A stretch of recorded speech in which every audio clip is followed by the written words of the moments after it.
I'd like to welcome you to this Region 12 Board of Education special meeting. I would just like to remind the members that you have a microphone in front of you, and if you want to be heard, you have to push the button so that the green light is on. When you're done speaking, you can push the button again, the red light will go on, and your mic will not be off. And we've been told that the best distance is about a foot away to pick up and record the best. So, with that said, Rebecca, would you take attendance, please?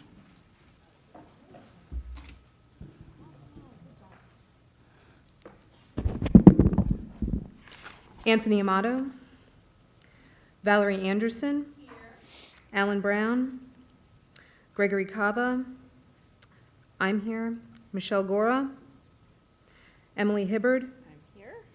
James Hirschfield, Here. Jennifer Pody, Here. Michael Sinatra, Peter Tagley, Here. Sydney Warble, Here. And there's Alan. and All right, Alan's thank you. walking in. All right, Alan Brown is coming in.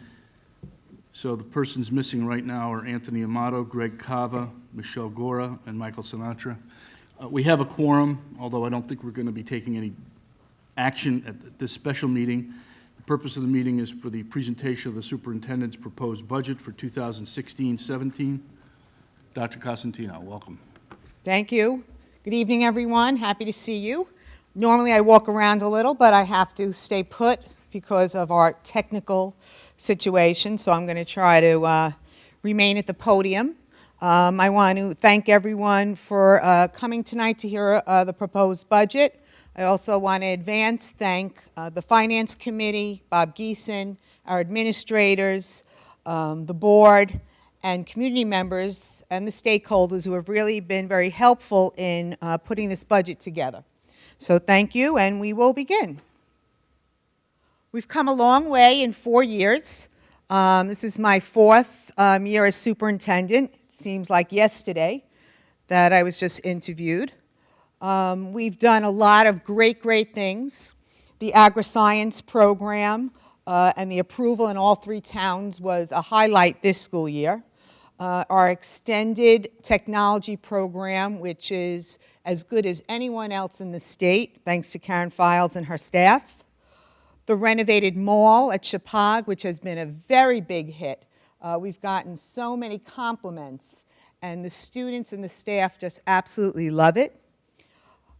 Higher expectations for all students, more course offerings at Shahbagh, very impressive test scores on the state assessments, and of course the excellent NEAS visit and report. So we have a lot to celebrate. I asked the principals to just tell me what they are proud of. I've got lists and lists of things, so I tried to comb it down a little bit.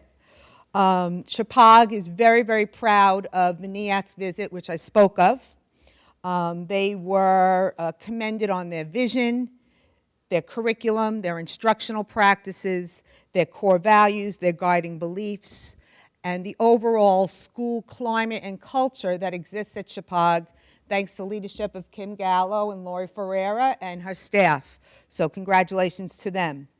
The use of standard-based curriculum, formative assessments to inform instruction, and summative assessments to measure student achievement.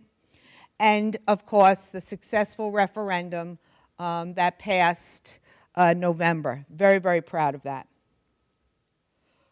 Kathy Colella, who leads remarkably 2 schools in a very classy way, gave me maybe 25 things on her list. So again, I combed it down.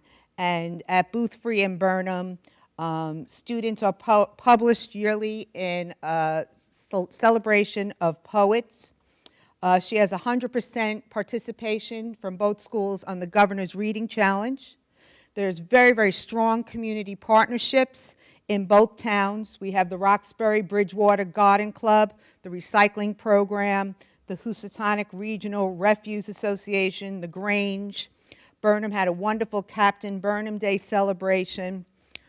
Both schools have a wonderful school climate, very supportive PTOs, engaging parents, engaging teachers. They both use responsive classroom, and this helps with creating a culture of kindness and acceptance and responsibility. And again, the digital opportunities at the elementary schools are really unmatched. Washington Primary, also led by Emily Judd, does a fabulous job over there, has a wonderful school culture. This year they're focusing on kindness. They are a Ben's Bells school, which is a program in Newtown, which I highly recommend if you don't know anything about that. That's Ben's Bells. They also integrate the responsive classroom. They use the Second Step program. They have engaging incentives for students. They have wonderful student leadership opportunities. They are a kind campus, and they are working on Carol Dweck's book, The Growth Mindset, which is what can we do? Always working towards continuous improvement and getting better. They value continuous improvement, which is wonderful. They focus on student progress. The staff regularly reflects and refines their teaching. And they have a very positive homeschool cooperation. They also have many, many opportunities with community. They provide enrichment opportunities, and they have purposeful service learning opportunities for their students, which is just wonderful. So congratulations. I don't know if you saw this. I don't know if you know what it's about, but our 3 elementary schools were named as schools of distinction this week by the State Department of Education. So we are thrilled. At a future meeting, we will explain to you how that came about. It's a very different program than what we're used to seeing. There are many, many data points. There are indicators on attendance, college and readiness skills, physical fitness, art, ELA, math and science achievement. So we're very, very proud of our elementary schools. Our high school didn't reach school distinction, but did very, very well. We have to work on some of our subgroup areas. For those of you who don't know anything about the assessment and data organizations at the state, in order to be judged on certain indicators, you have to have 20 students in a different indicator. So for example, the high school has 20 high-need students. Those are considered special education, ELL students, students who receive Title I funds for low economic families, free and reduced lunch. The elementary schools don't have to meet that. The high school and middle school do. But Shahbagh did great last year on the SBAC. If you recall, we were very high in the state in the different areas of ELA, and mathematics. I'm happy to say on March 2nd, we had 100% of the junior class sit for the SAT, which is fabulous. Our students take it seriously. They were here on time. The administrators were thrilled that everyone was here, and it was a wonderful portrait of our school and how our students are really responsible and take their education seriously. We also last year had 97.1% of our class graduate. So those are great statistics, and we should all be very, very proud of what's going on in our region. I know I am, and I hope the board is and the community is. With that said, we're still about continuous improvement, and good is never good enough. So average is over. It's been over for 4 years, if you haven't noticed. We expect that all students are going to be successful, and our important work continues. This is the logo and the slogan that our publicity team has been working on, public relations publicity. I don't know, it seems like 5 years, but it's probably only been about maybe a year. Creating opportunities for the future, something we can all work towards. And Shahbagh in the middle of that nice blue circle. Unfortunately, you're not getting great colors here, but when you see it, you're really going to like it. What we liked about Shahbagh, with the 3 towns underneath and Region School District 12 on the bottom, was that when you talk to the alumni and people who have lived here very long, they will tell you that this region is not known by Region 12, it's known by Shahbagh. So it made sense to keep that brand as Shahbagh because that's how everybody knows us. So this will be our new logo. We're very excited.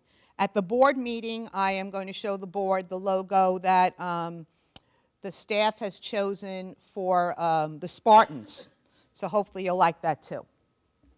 So the vision, hopefully you understand that the vision is what we want to become and what we live every day. Okay, I'm not going to read it to all of you, but certainly we want to challenge and inspire all learners, compassionate, creative, and courageous individuals. And we do. Our students are courageous. When you come to the senior projects, you see how far they have expanded their knowledge, their community service, their work to help the world be a better place. So I'm very proud of them. Our mission, optimize student achievement. Every school should be that. Build a collaborative learning environment and develop engaged citizens. These two young men went to CABE last week on the Hill and represented us very well. Proud of them. And we got their pictures up there. So they did a good job. So the plan. Last year when I did my budget, people said, people want to know the plan. People want to know the plan. Well, I'm going to tell you the plan as best as I know from this point on. But of course, the plan always has to be tweaked. First thing, our current strategic plan ends in 2017. It was begun before I got here in, I guess, 2011. It was a plan from 2012 to 2017. I'm assuming many of you here were on that strategic plan, and it needs to be tweaked. We have achieved a lot of the things, we've moved forward in certain areas, and we have new challenges. So that's the first thing. We are keeping all of our elementary schools open, so have no fear. That is not an issue. But we do have some enrollment challenges. We are going to be moving towards multi-age classes in the region, not just in Burnham, although next year it is just Burnham. The other schools, if you look forward, they're also going to be in the same boat very quickly. We're going to continue a K-1 class, which we've had now. This will be the third year. It's been a very successful program. We're going to have this year, I'm proposing a 2-3 class, which I'm very, very excited about because this is the original K-1 class. So they were together a year, they were apart a year, and now they're back together. So I think it's going to be very exciting for those kids, and then there will be a 4th and a 5th grade class at Burnham. We do have a staff member that I am not cutting from the elementary schools. We are not displacing that staff member. We are going to keep that staff member as a part-time, 0.5 math teacher at Burnham, and then an interventionist at Booth Free. Okay, so I really am very confident that under Mrs. DeBrito and Mrs. Colela's leadership and some excellent professional development, that we'll be able to become really a spotlight district for multi-age classrooms, which you'll see popping up all over the place now. Warren is doing them, and they're just becoming more common as class sizes decrease. When we think about Shahbagh and the work that still needs to be done here, the repairs and the renovations throughout the building that are not part of the agri-science program or the science labs are going to be done through the current budgets and through different projects that we will do along the way. So that's how we're really treating this building. The Ag STEM, for those of you who would like a little update, we have appointed Castle Booz, the architect, and O&G is the project manager. We are currently working through the Department of Administrative Services at the state, which makes sure that our application has everything we need as far as, what's the word? why can't I think of the word? The issues for handicapped accessibility and fire code and all of those things. I'm happy to say that today Mrs. Gallo drove up to the state, the 6 letters, revised letters from the 6 sending towns stating that they are willing to send more than the 3-year average that was a condition. So we have met 3 of the 4 conditions. The last condition, which is the minutes, which will be submitted at the next, after the next Agri-Science Advisory Committee, which is meeting on March 23rd. So we're in very good shape with that. We've been to the state in the last 2 weeks. We're getting very, very positive support for the Agri-Science program. This is really the formality of going through the bureaucracy and the budget process at the state. We are planning on breaking ground in spring 2017 and opening in August of 2018. We are on track to do what we need to do. Future plans, we can continue to work with our Public Relations Committee and our board and our PTOs and our communities and our selectmen to make sure that our towns and our schools are the best they can be, that we're attracting people from outside of the area, and explaining all the wonderful things that are going on in our schools. We're hoping to create an educational foundation where we can get a group of citizens to help us start to do some activities and fundraising maybe to help our school get an even greater advance in certain areas by providing maybe teacher grants or some other funds to bring the regions together and maybe bring other people into the community. So we're really excited about that.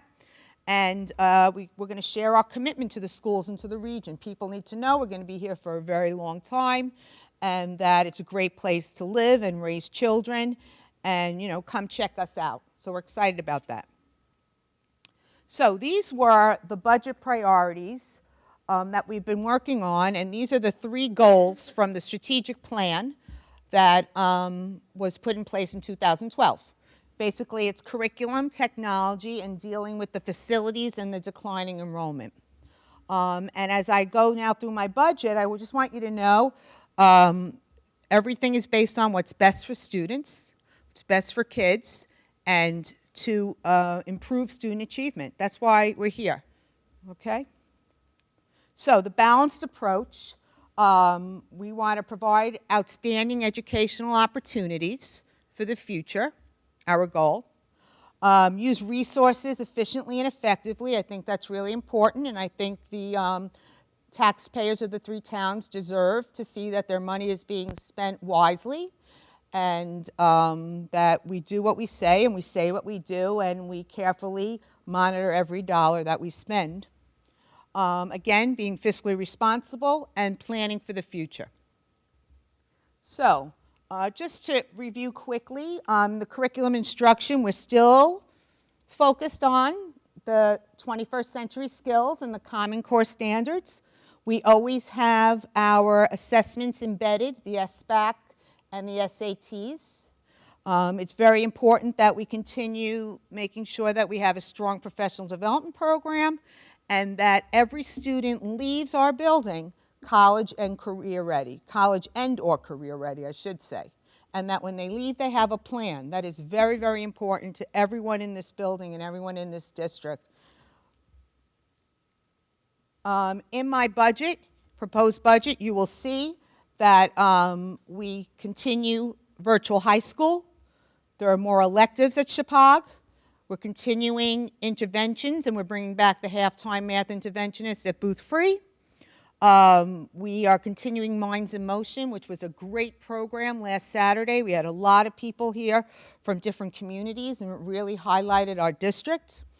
Cultural enrichment, you'll see that this budget really puts some money into the arts. STEM enrichment, which I'll talk about in a little while, and a talented and gifted program for identified students, and that would be in grades 3 to 8. Okay, so we're excited about that. I think it's another program to offer to parents that I think that'll be a very attractive program to families who are thinking about moving in.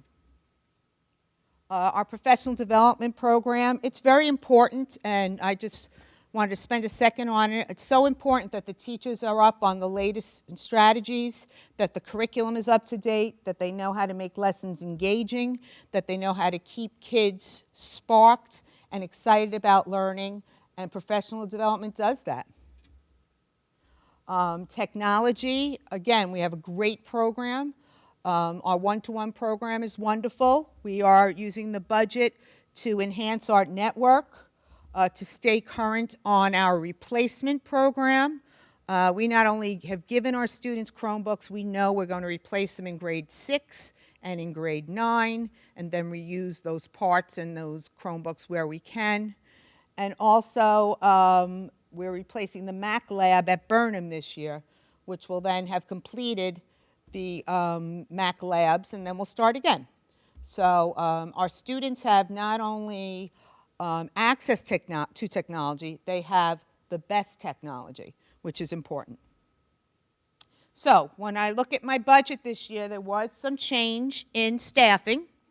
There is a reduction of 1.9 FTEs, which is FTE is full-time equivalent. I am proposing that we cut a technology education teacher at Shahbagh, and we're losing the teacher, but we're not losing the classes. The classes will stay in other departments. Our art teachers and our tech ed teacher is going to teach the classes. So we still have the program, we just are cutting the teacher. We are planning on changing one English position to 0.4 instead of, changing it to 0.6. We're cutting 0.4, which is like 2-day equivalent. And Spanish at the elementary schools, we're cutting from a full-time position to a half-time position, and that would allow the program to definitely stay in grades 2, 3, 4, and 5. And we'll see what happens with K and 1. There may be a possibility, maybe not, depending how schedules go, but I think that the half-time position will allow us to keep the program, the attractive program to families, but also allow us to bring some other programs in. Again, I'm planning on adding a full-time TAG teacher. TAG is talented and gifted for identified students. So students will be identified through the OLSAT, which is a testing protocol and different checklists by teachers and parents. And those students will be serviced either during the school day or at the middle school, grades 6 through 8, after the school day, or depending when we can work it in.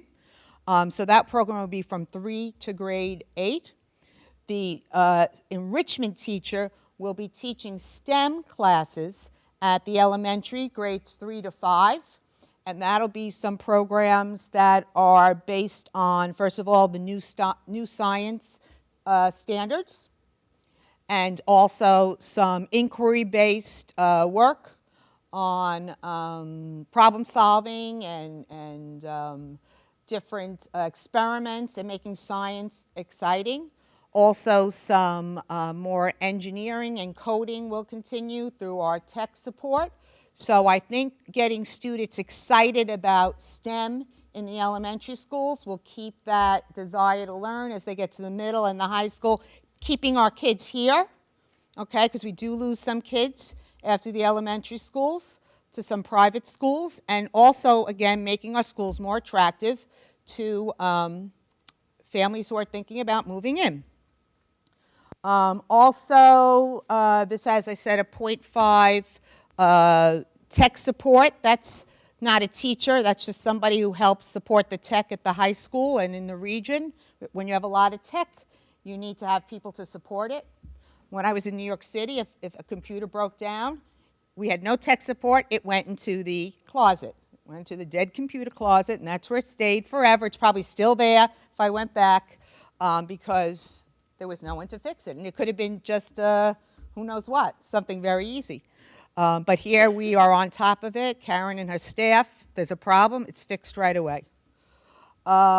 We are adding a stipend for an Ag STEM advisor. It's not a staff person, it's just a stipend, someone to help us as we build the curriculum and the program for the Ag STEM.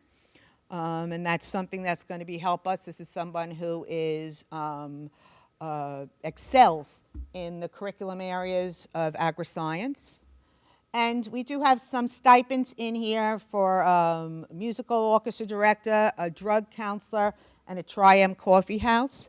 The drug counselor stipend is just to have a counselor to get some not only professional development, but get involved in the Housatonic Valley Drug Coalition, get involved with the Northwest Drug Coalition, to make sure we're on top of all of the trends that are going on. Unfortunately, you know, we live in a world where you have to be prepared and proactive. We don't have any problems now. But, you know, you want to have someone who can do parent workshops, who can do outreach, who can do counseling specifically to kids who may have issues. So it's just a stipend position. I think it's something that will benefit our school system. There's also funds in here for cultural enrichment, as well as the $15,000 that's in every budget for ASAP. There's $5,000 for the elementary schools to use to bring in programs, which was there last year.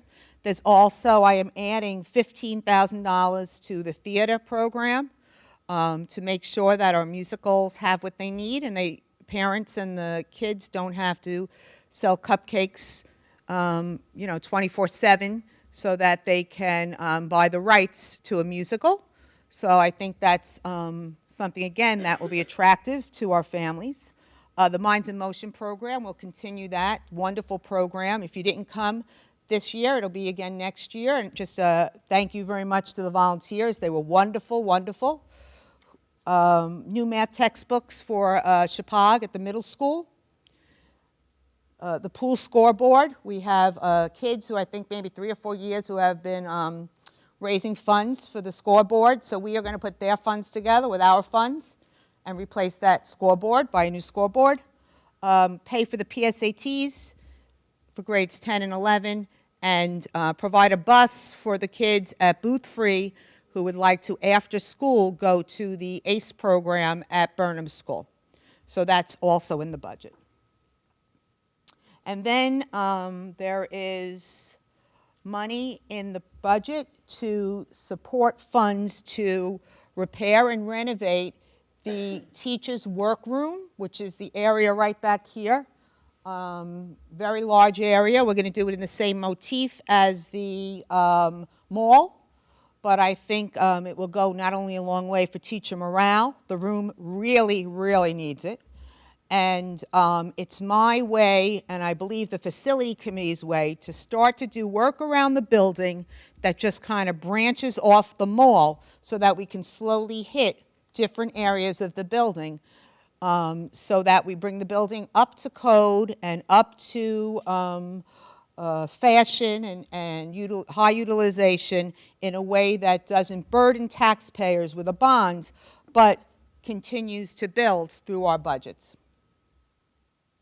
So this is the budget preparation. We've had many, many meetings, but the administrative requests were $21,764,499, which was a 0.94 increase.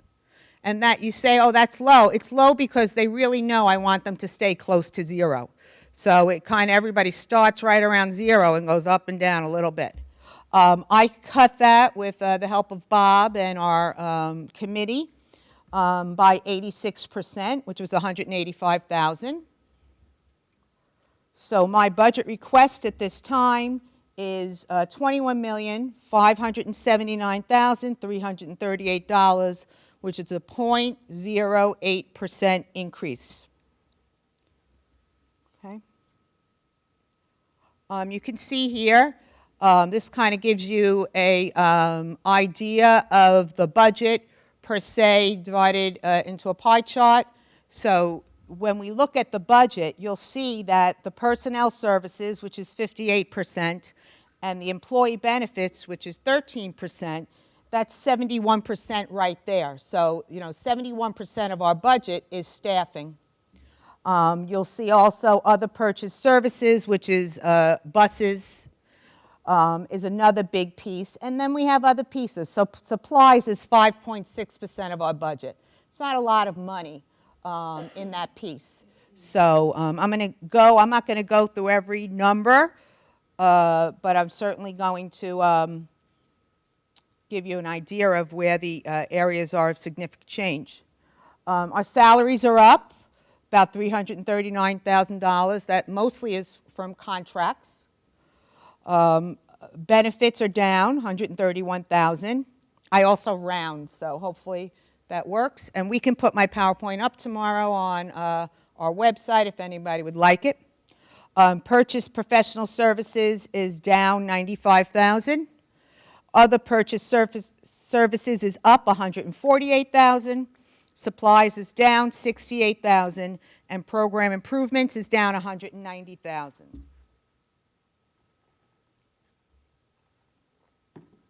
When we look at the salaries, you'll see all of the charts that are coming up are like this. You have the different titles on the left. Then you have the budget, the changes from last year, and then the change percentage. If it is in parentheses, of course, that's a negative from last year. If it doesn't have parentheses, it's gone up a little bit. So overall, this salary line has gone up 2.79%, $339,877,000. And you can see that salaries are $12.5 million of our budget. Employee benefits, again, we've gone down here a little bit, and that has to do with change in staffing, who takes what, family members, and that kind of thing. And then that is a change. It's going down, decreasing $131,000, and a change percent of, 4.45%.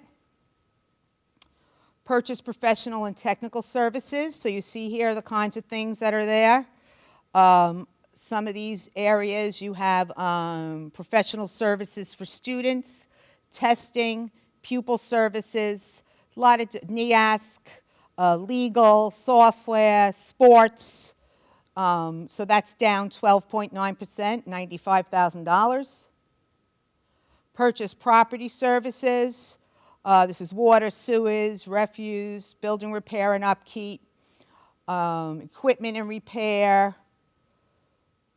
Okay, all of those things. Copiers, maintenance, purchase security upgrades. That's up 2.66%, and that's $11,000. Other purchase services. You have transportation. It's always a big one. This is where the buses are. Liability insurance, postage, telephone service, tuition.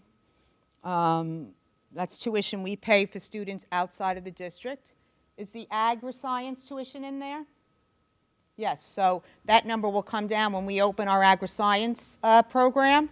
The students that we're paying for in Region 14 will, that money will stay with us, plus we'll get money from the state.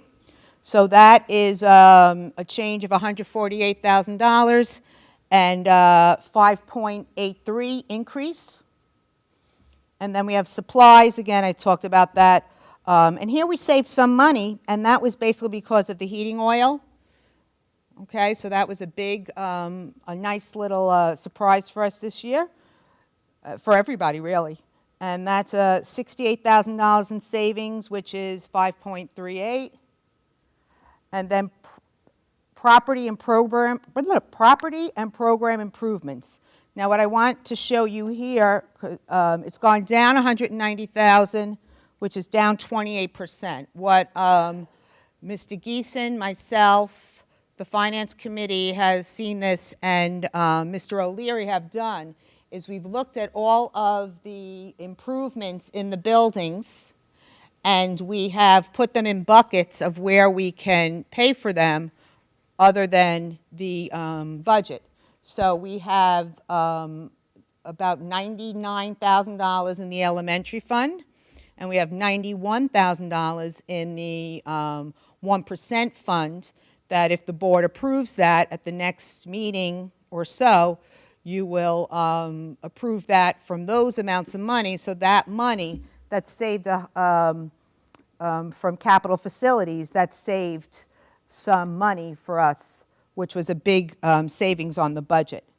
So that brought that down to 28.55%, which was $190,000 in savings. And then dues and fees, the debt service, try to say this correctly, and Bob will put his 2 cents in if I'm incorrect. The bond payments are coming off, and we added a ban for the upcoming construction. Am I correct? Yeah, there we go. So that's only a difference of $5,000, which was 0.71%, so we were happy with that. This is the budget distribution by town. Bridgewater is paying $4,124,911.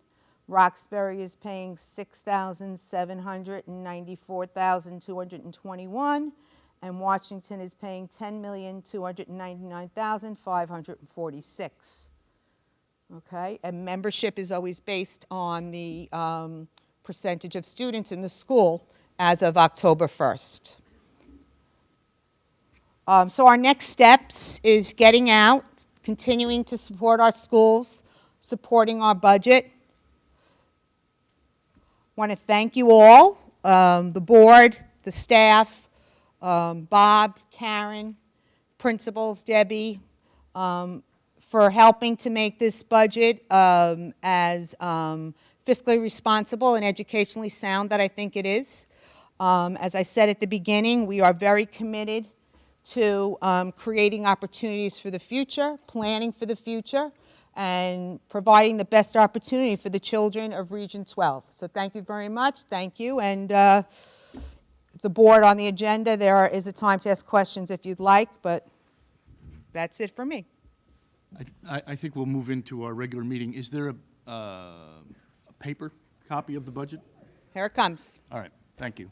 All right, is there a motion to adjourn this special meeting of the presentation of the budget? All right, it's been moved by Rebecca, seconded by Greg. Any further discussion? All those in favor say aye. Aye. Any opposed? Any abstain? All right, our special meeting is adjourned. All right.